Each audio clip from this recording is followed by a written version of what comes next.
I do believe VIC could choose to just take it if he likes. But is he a sportsman? I think he's a sportsman because I see 0-0 on the screen. And here we go, and instantly we can see him jumping to the top platform. He learned from the terrible start in game 1 and did not instantly pull grenades where he could be shot by the bullet climax. Yeah, it seems like they're just completely restarting game 1 because C5 or VIC already lost one of his stocks. So that means, never mind, he already lost one again. I was gonna say they're resetting the game. But it seems like in 20 seconds, it's already down one stock with that tipper forward smash from Bayonetta. Such a strong smash attack when spaced correctly. And we're going back actually to a situation we had in game 1 with OwlBBs having an early stock lead and VIC having a big struggle what to do. Which time another aspect of Bayo's moveset that just meshes incredibly well versus Grenade's default grenade neutral. And this is gonna hurt mentally, you know, because he started off so different from game 1, and yet he still lost the stock very early. But it seems like C5 is taking back control. Yes, 72% and a witch time. That hurts. But at least he got his stock on the revenge. Of course, he tries to drop it on top of which time. It's not gonna be very good, but it felt like he was back in the game.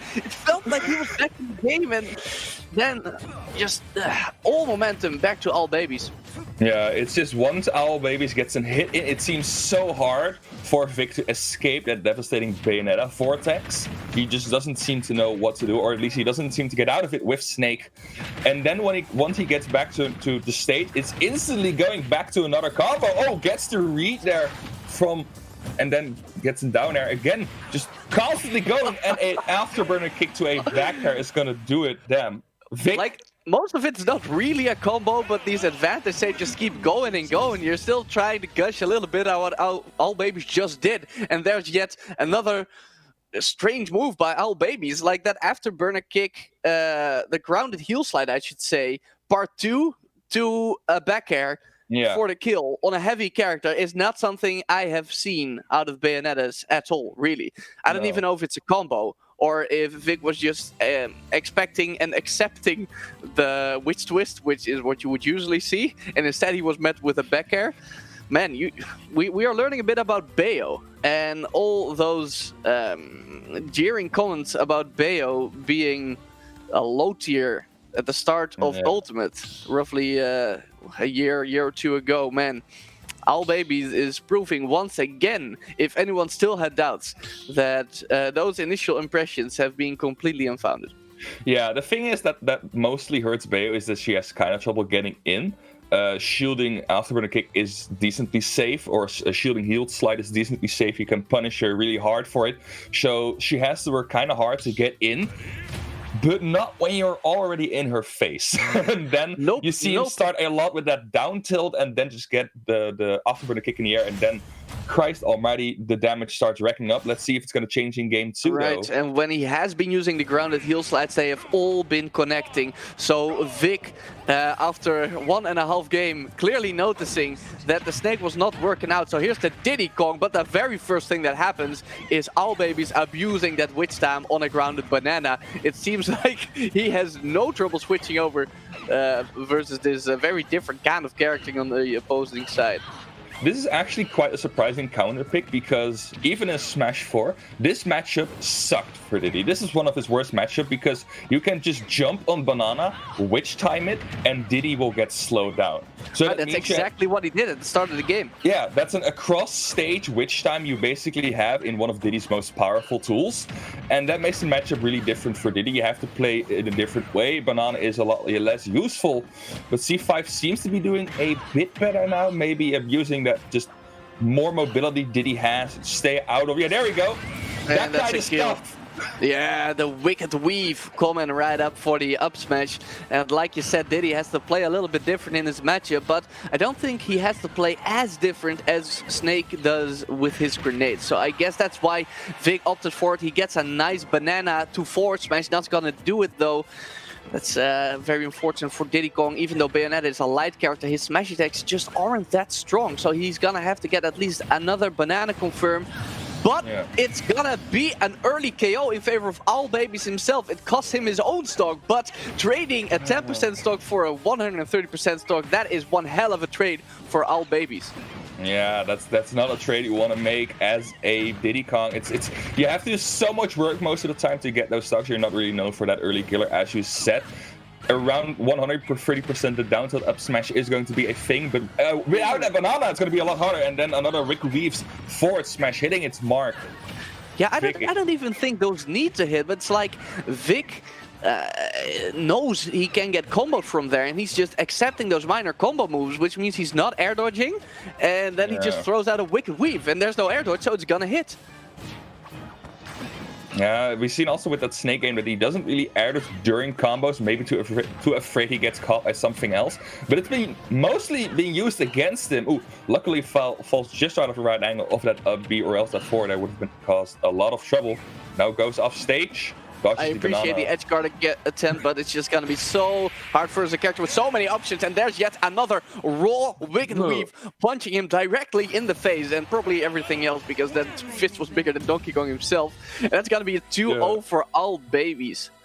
Okay, that's convincing. Let's just say that, and it's really convincing just to see how dominating OwlBBs is currently in the match. I will say this: I liked the Diddy Kong from Vic, and I think he would do well to stay Diddy Kong, unless he maybe has another character he wants to try, because aside from the one tragic stock loss at 11%, I think on the whole it was doing better than the Snake.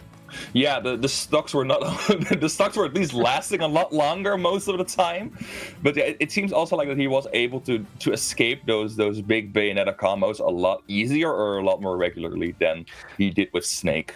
Right, and normally I wouldn't recommend anyone using their air dodges frivolously, especially at this high level, but he was getting hit by so many wicked weaves when he just didn't need to. Yeah, and I feel like if he is a bit more conscious of that, OwlBBs just loves to throw out those wicked weaves mid-combo.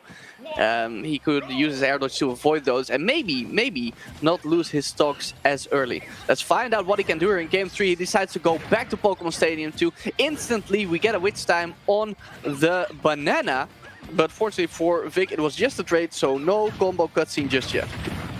Yeah, it's no cutscene. Yeah, it's starting out a bit slower. In game 1 and 2, there was already a stock being gone, so maybe it's going to go a bit slow. Oh no, OwlBBs has something to say about that. Just misses the timing on that banana though. That would have been detrimental.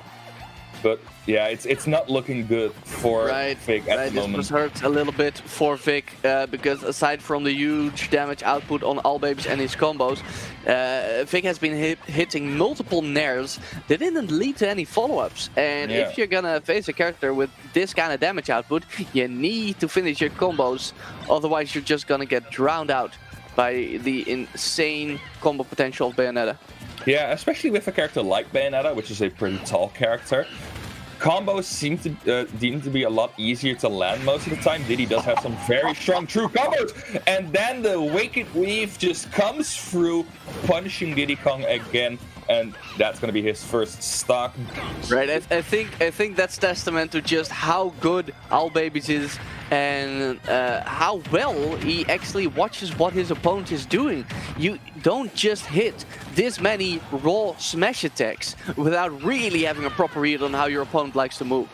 Yeah, especially with the Bayonetta smash attacks do have a lot of end lag. They're decently fast at startup, but they have a very long end lag, are easy to punish, and then Diddy Kong, if he does have that banana, can just kill at a very decent percentage. Ooh. Okay. Vic is striking back just a little bit, but he wanted it. He wanted it way too bad, and there's the witch time and yet another wicked weave. He now has a 2-stock deficit, and OwlBBs is just playing like he always has. He's not taking it easier because of his high percent, because he's just that confident. Fortunately for Vic, he does get a nice raw up smash of his own. That's got to be a little bit of a morale boost, but that morale is instantly getting knocked out of him by yet another Bayonetta combo. It's so hard to keep up with the damage Bayonetta is doing right now. OwlBBs is just optimizing the combos to its maximum, trying to keep the pressure on and just do as much damage as he can. Because most of the times the stocks don't even come from a strong combo finisher. They come from VCA being in a wrong position at the wrong time. And then, yeah, you need to really focus on what you're doing. And VCA now coming through with a cool combo, 102% on Bayo. OwlBBs. Uh-oh. Right, and he's keeping it. Oh. Yeah, he didn't have a double jump. Even his own combos end in tragedy with a heel spike off stage. Good lord, and he was having such a nice sequence there right at the end. Yeah. Just a shame he once again tried to finish it off stage, and it's just so hard to hit Bayonetta off stage. I personally never try for it. Hey, but maybe VCA, of course, he's a better player. Maybe he has had some success offstage edge guarding Bayos in the past. It's not gonna work out for this OwlBBs right here, and that is a quick 3-0 for OwlBBs, who's gonna be moving on in the bracket. Yeah, the hardest thing about that